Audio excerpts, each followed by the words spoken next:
and welcome to the Built on Air podcast. Built on Air is a regular podcast where we talk with everyday people and learn about the amazing things they are doing with Airtable. Today's podcast is sponsored by OpenSide, the leading solutions provider for Airtable customers. Check out openside.com to learn more about their products and services that can take your Airtable usage to the next level. Use promo code BuiltOnAir to receive $20 towards any product purchase. In this episode, I speak with Melanie Magdalena, scientist, creator, web designer, developer, and self-proclaimed unicorn. Melanie works with nonprofits and entrepreneurs to simplify their workflows using no-code solutions. After kicking off her career in archaeology, life took her in a different direction, and she started using her technological knowledge to build platforms to help her day-to-day work life. Today, she resides in Austin, Texas, and is a co-founder of Deytah, a digital consulting service helping small businesses to solve their data problems. Together with her co-founders, they recently released Automation Academy, where users can sign up to check out their automation recipes. In today's episode, Melanie showcases the base she created to calculate the scores of student assessments, and details an extremely creative way to get the data she needs in the right spots. Find her online at melaniemagdalena.com and on various platforms as M2 Creates. So thank you, Melanie, for taking the time to speak with me today. Welcome to Built on Air. Hello, thanks for having me. Of course. So I figured we'd start with a little bit about who you are, what you do, and we'll go from there. All righty. My name is Melanie Magdalena. I am pretty much just a unicorn at this point. I've just decided on the label. I go from everywhere between design, development, data, playing with no code, with code, all that good stuff. Whatever needs to get the job done, I tend to just learn how to do it.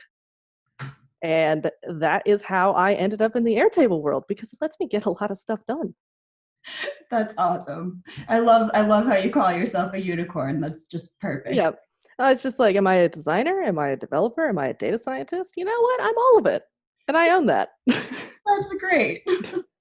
That's awesome. I can relate to that. That's perfect. So how did you find Airtable?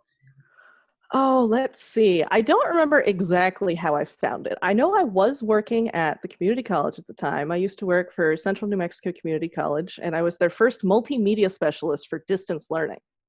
And our big project that we were working on was creating a textbook replacement. So basically, one of the instructors was going to write up the whole history of New Mexico. We were going to turn it into one book so that students didn't have to buy like 8 of them. And we were going through and keeping track of the enormous amount of assets we had in Google Sheets. And somewhere along that, I ran into Airtable and went, oh, this probably would have been useful. And didn't use it because it was way too far into the project to switch up how we were managing things. Of course. And then a couple years went by, and at a previous job, we needed to figure out a better way to manage a bunch of stock photos we had. And I was just like, I think there's something in my bookmarks that would be perfect for this. Lo and behold, there was Airtable, and I use it almost on a daily basis ever since. That's awesome. Yeah, it's crazy how you can just make it fit to whatever you need it to be.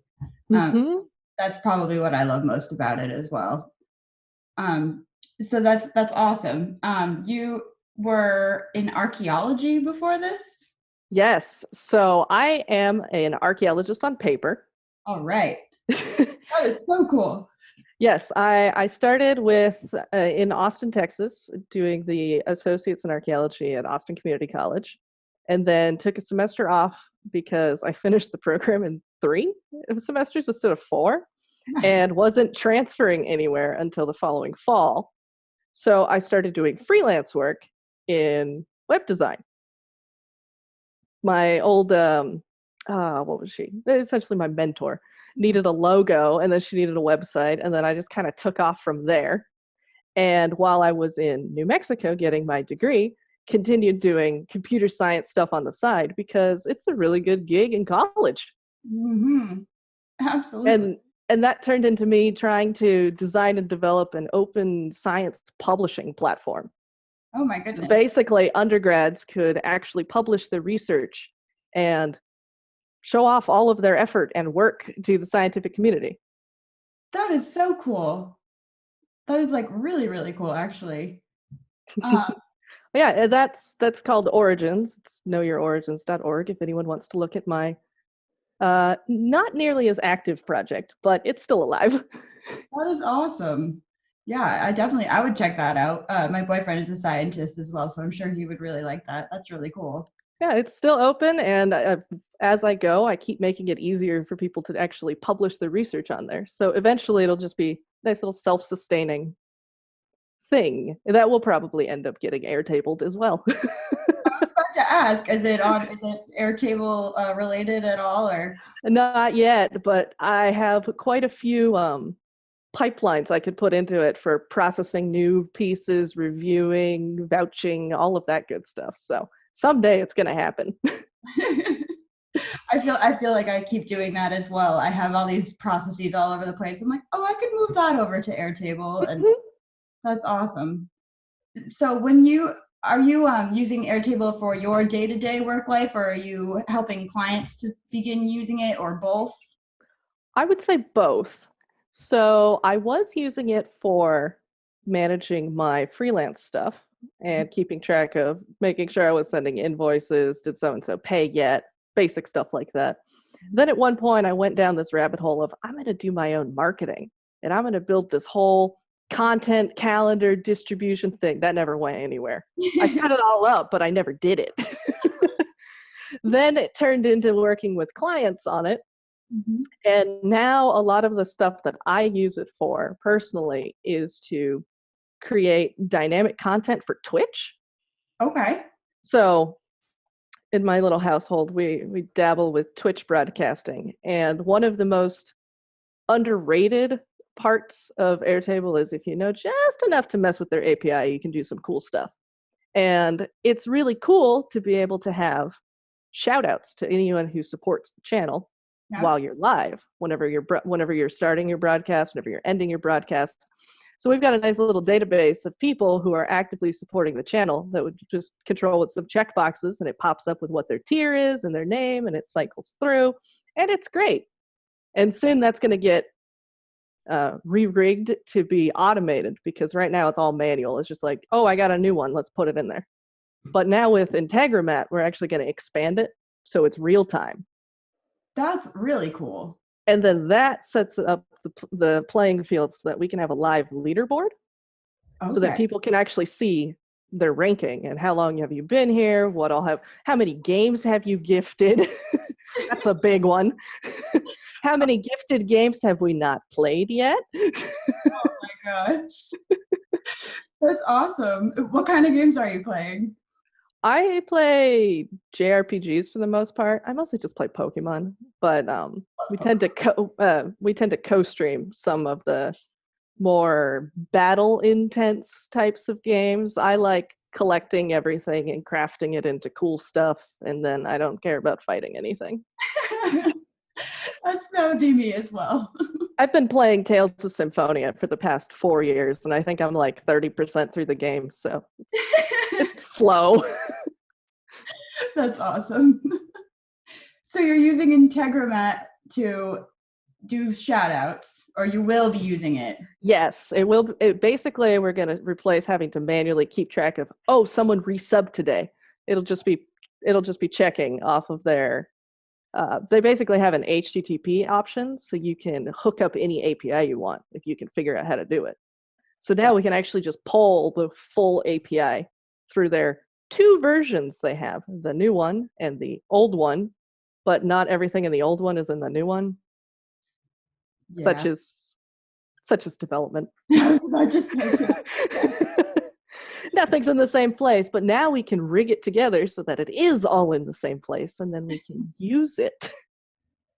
Of course. Well, that's just awesome how I feel like the development world is developing such that there's all these pieces that you have to put together, but in such a way that creates a much more powerful platform. It sounds like you're really using those to your advantage. So that's really cool. Oh, I'm trying. And it's always fun working with automation because, especially with Airtable, you think you know how you want to build a database. Mhm. And then you want to start figuring out how to fill in that database without having to type it in by hand. And then you start seeing patterns and structure. And then you end up rebuilding the entire thing at least twice At to least. get it to the point where you want it so that it has minimal amount of labor required. And you end up just kind of looking at the content and making sure that it's in order. And if it's not, then you just tweak those two little things and off you go. Exactly. That's awesome. Yeah, one thing I really do with Airtable is I use it as a hub. I Okay. don't so much use it as like an active login. I'm going to create 50 records today and connect them in a bunch of places. It's just like I have all of this other data and I need a way to keep track of it Right. and make sure that everything is synced between point A, B, C, and Z. Exactly. It sounds like you use a lot of different apps, right? You have you just launched Automators Academy. Yes. So back in, I believe, May is when I launched it. I basically was coming up with a whole bunch of ideas for how to replicate an old customer management system I built. Mm-hmm. And essentially, that project was if you wanted to find out who a client was and what website you should be working on their behalf, you had to dig through Intercom. And not Intercom in the sense of it's on their profile in the little, descriptor where it says website. No, no, no. The first email in Intercom that said they had a website. You had to go find that. And I was like, well, this is weird. So I started keeping track of the people I was managing in Google Sheets Mm-hmm. because I didn't have too many of them. And then it turned into a complete Airtable build for the entire company, and everybody was managed from there. Oh my gosh. And then whenever a couple months after I left there, they finally replaced it with a custom solution because it got to the point where it needed to talk to things that you can't just hear Zapier. Right. Yeah, yeah. That was a Hopefully. good. That was a good project though. But yeah, Automators Academy came out of it because it's just like, okay, so there's a lot of cool stuff you can do with Stripe. Let's say you have a new client and you want to keep track of whether or not they paid on time. Not everyone has access to Stripe necessarily in a company, but you Mm-hmm. do need to see they paid, they're late, they canceled. Right. So you have their name, whatever property that you're supposed to be managing for them, and what day they were last billed with a formula column that says, is this greater than 30 days ago? If it is, then it's not paid for. And I basically built a bunch of blueprints, and the main module that exists right now is how to track the entire billing lifecycle of a customer from when they onboard to if they're renewing, if they've canceled, collecting cancellation feedback that incorporates more of a jot form side. And then we also added some modules on Kartra, which is comparable to Infusionsoft, but also lead pages and ClickFunnels. And it basically replaces about 12 apps Oh my gosh. for a tenth of the price. That's awesome. So it has a section on how to leverage that as a tool because it's really useful if you want a CRM and a membership portal and landing pages and everything else. Right. But you don't want to pay for something like Salesforce, which is just insane. Yeah. So Automators Academy is a little place for me to put all of my automation knowledge, which is currently very, very full of Airtable. And basically it comes down to, is it going to use it, how to use Zapier with a whole bunch of stuff, or Integromat. Now that I'm starting to dabble with that one, I'm just like, okay, I see the potential here. I can do a lot more convoluted stuff in here. Well, I'm interested actually in that. Is that how would you compare it to Zapier? Are you more happy with Integromat, or are there distinct advantages? It depends on what you want to do.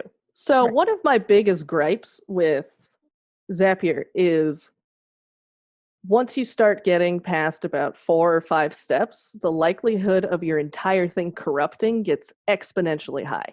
Mm-hmm. A great example is using any Google product with it. Google Sheets in particular will corrupt for no reason. You'll just go, oh, okay, I need to switch which sheet this is putting stuff into now. In the same file, just a different page. And then it will just stop working. Mm-hmm. And it will just say error. It won't say, oh, this is an invalid field type. It'll just say error, could not connect, the end. And then you have to delete the whole thing and start over. I haven't had that problem with Integromat yet, which is very nice. Also, they have the added advantage of using what they call a data store. Okay. So with Airtable, the best way to run automations is to always be pulling record IDs. Mm-hmm. It's the most foolproof way to make sure nothing goes wrong and you don't update the wrong thing. Right. Which in Zapier requires doing a lookup, the search function, every single time, find the ID, now put it in here. Now, if you want the new result, you got to search it again to pull in the new data, and then search it again and again and again. Yeah. With Integromat, you can actually create a data store and do key value pairs. So the first time you add someone's data to Airtable, you can actually grab their record ID and just keep it in Integromat. Oh. So now, anytime you want to do something to that particular record, you can just be like, I need X email address. It finds the record ID, update it, put all this data in it. And I was like, this is useful. Yeah, I could see 1,000 uses for that. That's awesome. I'll report back in like a month once I get beyond, the hype mode and actually start using it in practice and get, okay, is this still a good idea? But it seems like there's a lot of potential there to eliminate a bunch of headaches. That's awesome. I definitely want to start getting into that a little bit here and there. I've looked at it, but I haven't tried a whole bunch with it. So that's awesome. So what, as you're using Airtable, are you finding that there's any like shortcomings that you wish that they would address? Are your clients coming up with anything that they wish you could work around? My biggest dilemma with Airtable is the inability to format long text. The long description option. Mm-hmm.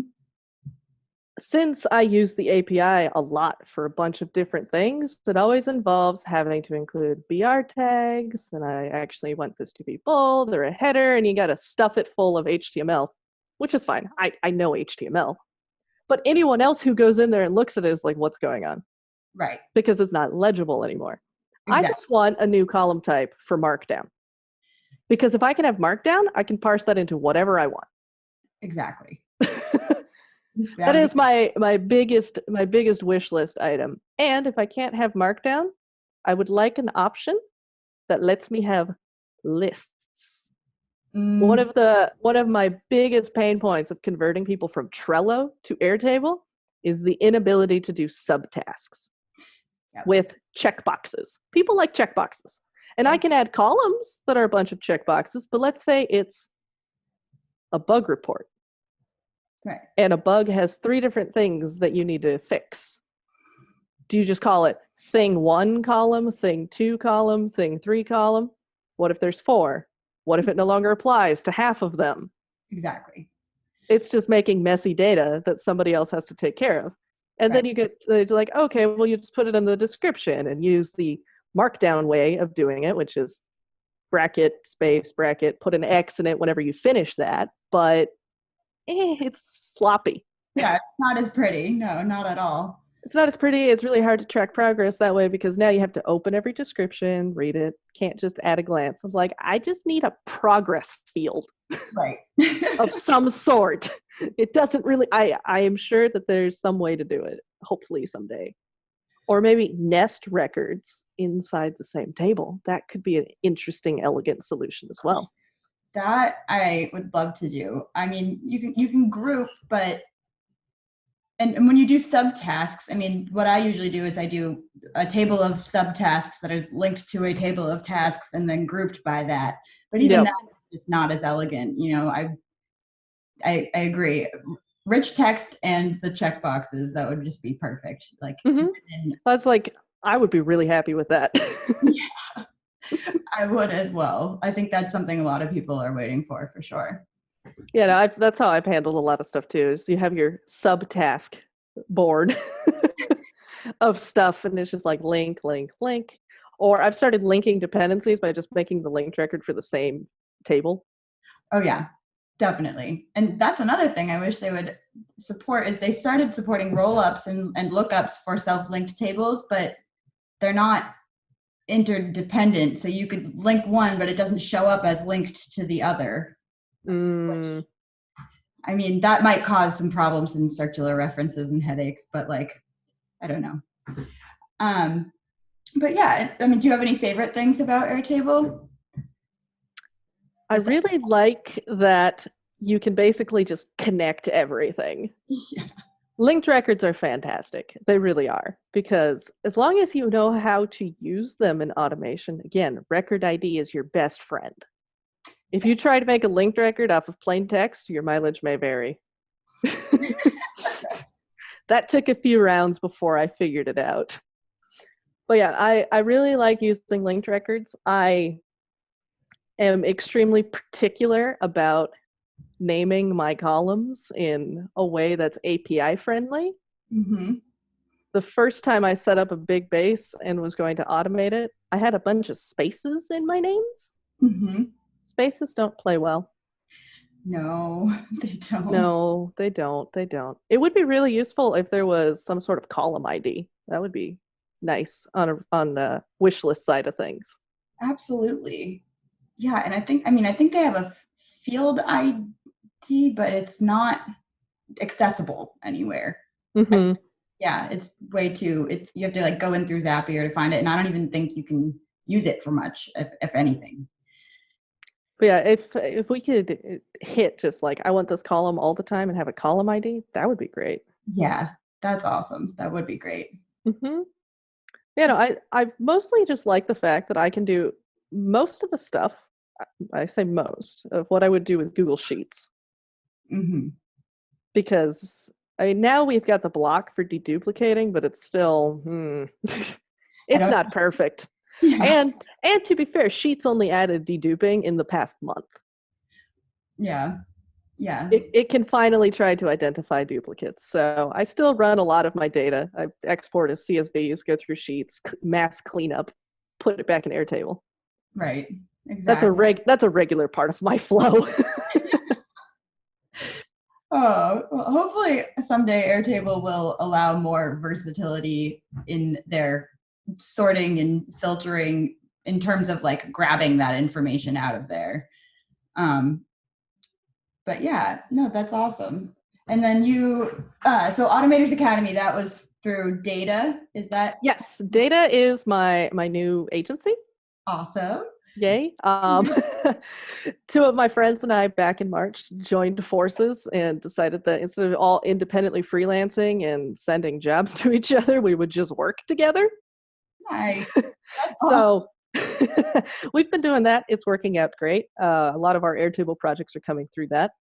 Also, one of my co-founders does a lot of business coaching and automation related stuff as well. So we have skill overlap, which is very useful.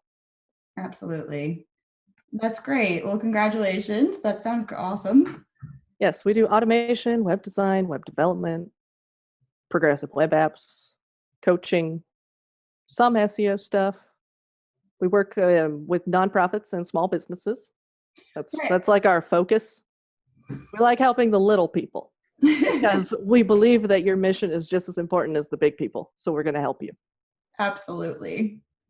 And that's great. I feel like a lot of these apps and like platforms are great to cater to those audiences and / customers because they're providing these tools with little to no experience needed and at a tenth of the cost. So that's, I think, is really great. It is. It's really cool being able to give people so much power in just such a tiny little package. Exactly. So what is the project you'll be sharing with us today? So earlier this year, we were working on an assessment tracker.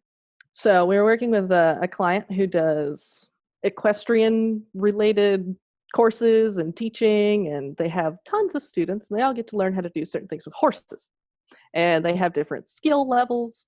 And basically, we needed to figure out how to convert paper to computers.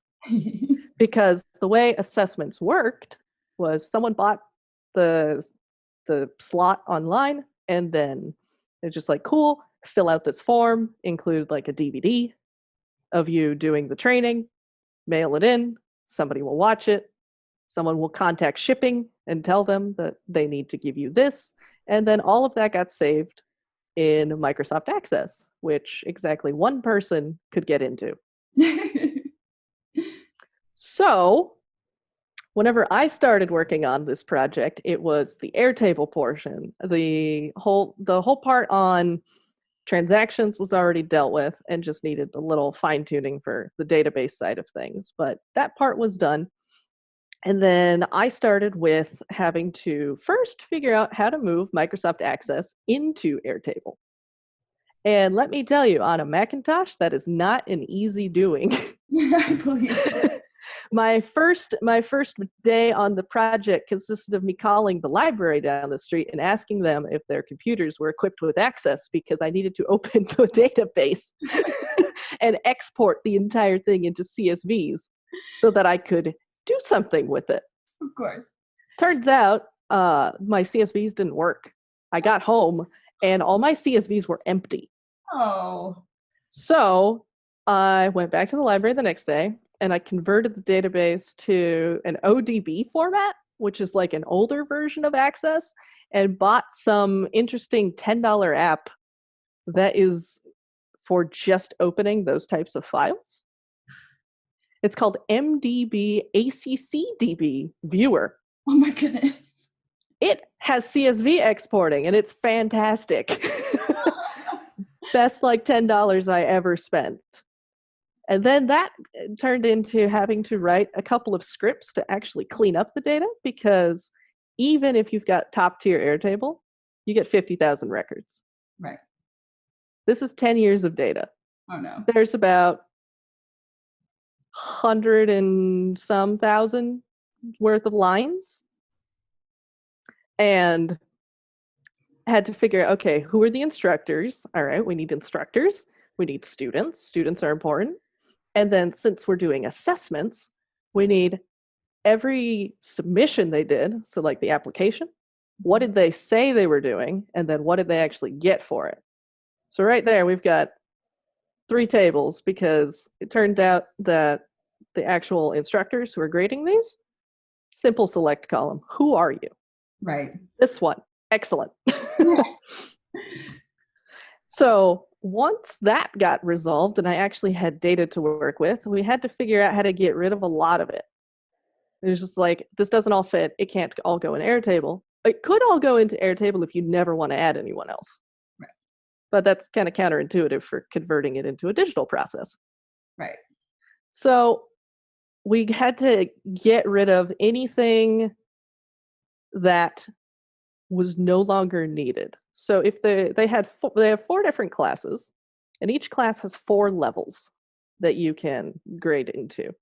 So at the end goal is to get to the 4th level of each one. So for data purging, we decided that if you are already level 4, we don't need level 3. Right. And so on and so forth. And my coworker figured out how to write a nice little PHP script that did a lot of that heavy lifting. Nice. And from there, put it all into Airtable, linked it all together, and automated a bunch of it. And whenever we go into show and tell, I have some formulas that are very eclectic that I think people might get a kick out of. And will probably be like, that's not the right way to do that. But it works. Oh, that's awesome. I'm excited to see it. I think now if you want to share your screen, that would be great. Alrighty, let's do it. I'm going to actually start with this part here, so I can just walk you through how this base works. Awesome. So there are 5 tables, and everything starts out with customers, and then customers have orders. So they buy how many of these auditions they want to do, basically. And then whenever one is submitted by a student to get graded, it goes here. And whenever the instructor goes and grades it, it goes into scores. And then all of this is consolidated into students, because the end goal of this whole project was not only to move it off of paper, but the second part was everybody else in the company needs to be able to just look up a student and know what they have. Right. So we needed a place to put it so that you could be like, oh, so-and-so says that they didn't get their certificate. Which certificate should they have? They need this one, this one, this one, and this one. Done. Right. So this is what the base looks like. This is all sample data. So in here, I have, in my customers, we have 3 different people. Their purchaser ID is in the real world connected to Infusionsoft, so that we can keep track of who in Infusionsoft is buying everything. Their orders come from Shopify and are rolled up so that we can see how many they have purchased and redeemed. Because you're not allowed to redeem more than what you've purchased. So that's just a check, so you can keep track of that. And orders is fairly similar. It's got the order ID, which comes from Shopify, when they bought it, how much they got. That's the number that gets rolled up in customers. Mm-hmm. And then we have auto-created time and current time, so that if you want to, you can do some math between these and follow up. It's like, hey, it's been like 60 days since you bought this. Would you like to send us anything? Follow up, make sure people don't forget that they paid a lot of money for something. And if you want, I can show you a diagram of how that data gets here. Yes, that'd be great. Cool. So there's a handful of automations that go into this that make the world go round. So like I said, we have Shopify, which is the starting point in this world. We've got an autofulfill plugin installed on Shopify that basically creates a CSV in Google Drive of all of the new orders, and then we manipulate that CSV that it sends out at whatever interval we happen to put it at. And Zapier takes all of those new orders and decides that it's going to make a new file, and then it imports that CSV and it creates the rows accordingly. Then, due to trigger limitations, we got a second Zap that goes, there's a new row, cool, what do we do? Step 1, you transform all of your email addresses to lowercase or you're going to have a bad time. Yes. Text transform is also your best friend. Then in Airtable, we find or create a record for them, because if they're new, they will need a new record. If they're old, they will have a record, which we make sure we account for case sensitivity of who typed in the email address, and always use lowercase. Yes. Once the customer is taken care of, obviously these include fill-in fields as we go. Once we have the customer ready, then we go to that orders table, make a new record for the order, then do what I mentioned earlier and go back to the customer table and find them again so we can get their finished data. And then we're generating a random number that we're actually adding to Infusionsoft for one of its peculiarities, and then updating the contact over there with, they bought this and here's their new tags and all of the good marketing side of it. Awesome. I love that graphic too. It's really clear and concise. Nice. So then come the submissions, which are going to start. This is when students get involved. So now that students don't have to mail in a piece of paper with some postage, in the learning dashboard, it's run through WordPress and uses a plugin called Memberium, which is basically memberships for Infusionsoft in a WordPress environment. And with Memberium and Gravity Forms, we're able to create nice little custom forms that are relevant to the one person who's entering stuff. Awesome. So let's go here. So in Memberium, student signs in, types out all of their details, includes a link to YouTube, or says I'm still mailing you a DVD or USB or whatever, because sometimes you have to do that. That's fine. Right. And whenever they submit it, we have a notification that goes to the instructor with a pre-filled form link for Airtable. Okay.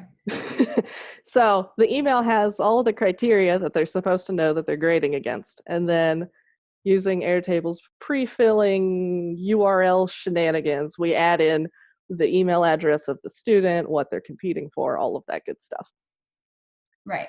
And then we're also creating the row in the database, which follows the same path of there's a new entry, this uses Zapier, transform the email to lowercase, find student this time, because who purchased it is not necessarily who's using it.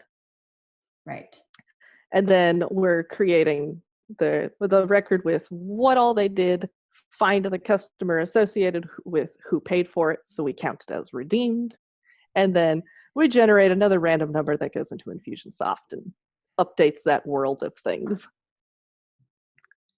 So basically, we end up with this lovely collection of data, which is fairly straightforward. There's not much magic happening in the submission world. It's basically just a in between, let's pause, get everything collected, and then, let's see if I have a sample form. So this is basically the form that gets included for the instructors so that they can see what they're supposed to be grading on, and they consult the email they were given of here's all of that. And this is where I said that they just need to just pick who is grading this. You don't need your own record. Yep. So the interesting thing about handling form fills, though, is that, like I said, you always want to use record IDs. Right. But in this case, you can't. Right. At least not easily. So what happened was we actually created text fields for handling email and the ID of the submission that get pre-filled, and then in Zapier it copies that data into the linked record. Okay. So that it resyncs with all of the other tables. Ah. It's kind of weird, but it works. No, absolutely. So whenever they submit this, it basically creates what's called the score record. And the score record is where things actually start getting very interesting. So here you can see the fallback link record, because we need it to be connected to the submission table and to the student, because this is our end goal data. We need to know what these are so we can aggregate them. Right. And from here, let's go back to, so we got our scores. It creates those links I mentioned. And then one of the things that's going on behind the scenes at this point is, like, as far as human interaction goes, we stop here. So what we need to do is say which type of award they ended up getting and send that to the appropriate individual at the company so that they can do that. Right. So that makes use of Zapier's paths to notify of here's their shipping info, and please make sure you send them a certificate or a ribbon or an email or something. Right. Meanwhile, now my biggest goal here, and the part that took the longest, was figuring out how to take all of these scores and display the newest, highest score for each category for one student. All right. That sounds like a challenge. So for those watching this is the simplified view of what these look like. There's a lot more columns here. Yeah. There's a lot of math that happens. So, for example, let's say that let's start with, so scores on here are selects. Okay. What if they actually they're basically competing for a certain level, and then the score either is how well they did or the fact that they tried to compete for something that was too high, so they didn't qualify for it yet. But in this particular scenario, the scores are kind of silly or funny. I don't know. They're peculiar. You can't necessarily fail. Okay. You either do okay, you do good, or you do great. Okay. So for the level you're competing at, let's say it's level 1, you can get a 1, a 1 plus, or a 1 plus plus. All right. And that is the internal grading system, and that is what we have to show customer support. What did they get? Like that. Okay. I'm with you. You can't roll those up very easily. No. You can't really roll those up in any legible way. Right. So I'm just going to hide a few of these columns real quick so that we can walk through how you get this number. So like, let's take student A here. Student A got a 4 plus in math in my particular scenario here versus their original 3. Okay. So in students, if we go look at math, you will see that it has the 4 plus and 4 plus's date, which I will put the date back so that you can see exactly where that, I don't know why I hit that one. So there's that date. So how do you roll up a select field and a date when there are multiples and just keep the one that you want? So we start with what I created called a level index. So basically it looks at this first select and goes, if the level says level 1, then this means 1. And we'd start turning into things into plain numbers. Right. We use those plain numbers to cross-check their full score that they're going to get here, because this needs to be used to tell whoever is shipping things that here's what we got. Let's send them what they need. So this is just the nested if statement for, let's see, 16 of them. There's 16 of them because there are 4 subjects and 4 levels for each. And it basically checks that level index and what this score was to determine which thing should be going in here. Right. Now, we also want to make sure that nothing went wrong and that they actually got the award for it. So this simply checks, is there a date? Yes. Fantastic. That means you got an award. Perfect. So now we have to turn these little pluses into something that's useful, which is what I call the level score. And the level score does not fit in this tiny little window. So if we come over here, this is the same as in here, I believe. This is the other one I did. So this is simple. I didn't actually copy this one out. Oh boy, here we go. Just to show you how big this is. No, of course. So each of these takes that score value, that's the select, cross-checks it against the level index, because I'm using an and. It's like both of these have to be true. And if so, this is going to be worth 10. Right. Whereas the other one is 11, and the third one is 12, and so on and so forth. So I basically took the college method. It's like 100 level, 200 level, 300 level, 400 level. Let's give these all a value. I like it.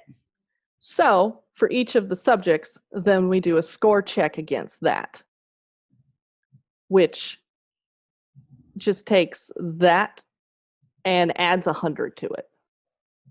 Okay. It verifies that they did get the award, that the subject is the same subject, the level index meets a certain criteria, and it adds 100 to it. Okay. Once you can have all of that, and you duplicate that for each of them and just make sure you label it nicely. We have this is the clean version of where you can just see those last two. Mm-hmm. But if you want those, we now calculate max score. This is where roll-ups come in, which is exciting. Yes. So the first portion of a max score is just go use my score check on a subject and find the max value. Right. Easy peasy. No big deal. And then we want to reparse that back into the original score now that we've moved it between tables, which looks something like this, where we take that max score, and if max equals that 100 level number, then it has no pluses or 1 or 2, and so on and so forth. Right. And that's how you get these ones across. Perfect. But how do you get date? Right. Do you have any ideas on how you get date? I'm just curious. I would do something with rolling them up and matching them against the score check somehow, but then that might not work because you might have the same score twice for a student, right? Mm-hmm. Exactly. So the way I figured out how to roll up a date to get my match was using Unix timestamps. All right. So this date, again, let's look at this one that had math, was May 17th. So you can convert May 17th, 2019 to Unix, which gives you pure numbers and nothing else. But it will technically still count it as a string. Right. It's really hard to roll up things that aren't numbers. Yes. So date check, which is the equivalent, checks the normal criteria, and then we convert the datetime format to Unix as a value. So it becomes a pure number. Numbers you can roll up. Yes. So over here, we get to get our max value again. Simple. Then, this is another one I don't believe fits in the box. Well, it does. Here we go. And then you make sure it's not 0. Mm-hmm. Then you datetime parse it back into Unix for the time zone. Okay.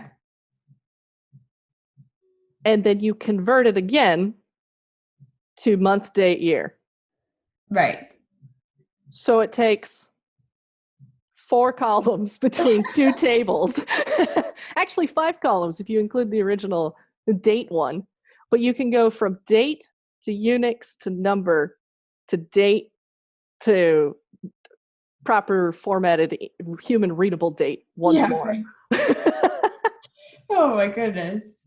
And the result is really cool because now you can see at a glance the highest score with its respective date for each of the subjects.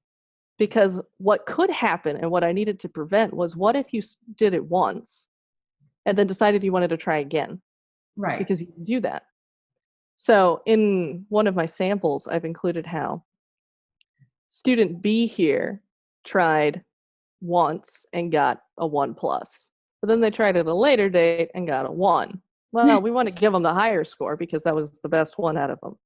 Right. So they get to keep it. They get to keep their higher score, which is cool. No, and then at the end of the day, all of this goes back into Infusionsoft using the last modified. If it's modified, it goes into a new view, hit Zapier, goes into Infusionsoft and it updates all of their final scores from the table. That's awesome. So now support can see the data they need, shipping gets the info they need, instructors have exactly what they need to do their job. And as long as nobody changes their email address, it works perfectly. Right. That's the one thing I worry about with using emails as like the unique identifier, because I mean, this will happen across any unique identifier, but most people can't type their email address. It's so funny how many errors I get with like. Oh, and you'll notice here that my student ID is hyphenated to include their name, because that'll help. We discovered that multiple students can belong to the same customer and share the same email address. Oh gosh. Yeah, that's So yeah, that was an interesting formula to figure. It's like, how do I make sure that they're absolutely 100% unique? But that also has its own flaws, because what if they add an extra space in their name? Exactly. And that's so there's still a little bit of a human element, keep an eye on it. But of course. No, that's awesome. But yeah, basically it ended up being 19 years of data. Oh my goodness. For 6,000 students, 13,500 assessments, 7 little pieces of automation, 4 forms, and 1 base. Oh my gosh. Oh my gosh. You definitely overcame some big challenges with that one. That's awesome. Oh, I just hope it keeps working as intended. The future of this project is still slightly ongoing. The Airtable side of it is done. Now there's some work being done on actually populating that Infusionsoft data directly into the Memberium system, so that you can see real time. It's like, oh, the last one I did was in October, and I got this score. I haven't done these other 3 yet. I should go do that. So now it's the student incentivizing section of the project. Well, that's awesome. And I mean, now you have all the data there for them to be able to access. So that's great. It makes it a lot easier for all parties involved. Oh, yep. That's the goal. Exactly. Once the heavy lifting of figuring out what the format of things needs to be, it's easier to keep it all flowing in a less stressful manner. Oh my gosh. No, that's awesome. Very impressive. Thank you. It was a lot of fun building that, and I'm sure there's a lot of other use cases for it, because basically at the end of the day, it's someone did a test. They did the same test multiple times. What was their best score and what day? Right. Or which semester, or which year, or whatever. No, of course. No, that's awesome. And that's a big, I mean, especially if you don't have like a junction or a summary table, like sometimes trying to drag things from table to table is just difficult in some ways, trying to set up the linking relationships correctly. It looks like you did a really good job with that. Oh, it definitely went through at least 3 iterations before we got it right. Yeah, of course. Oh my goodness. No, that's really cool. Well, thank you so much for showing me that. And yeah, absolutely. That's great. And so we'll put your website and everything in the show notes. Awesome. Yeah. Is there anything else you want to have people know? I'm Melanie from Deytah. We create beautiful, simple solutions, whether that's data, design, or development. We like working with nonprofits and small businesses to just help you get your job done. At the end of the day, the best experience is an experience that users can use, but people forget about internal users. The fact that you work for a company means that you should also have an elegant way of doing your job. And I think it's a lot of fun building stuff like this to help people do that. I couldn't agree more. And it looks like you do a good job of it. Thank you. I appreciate it. Of course.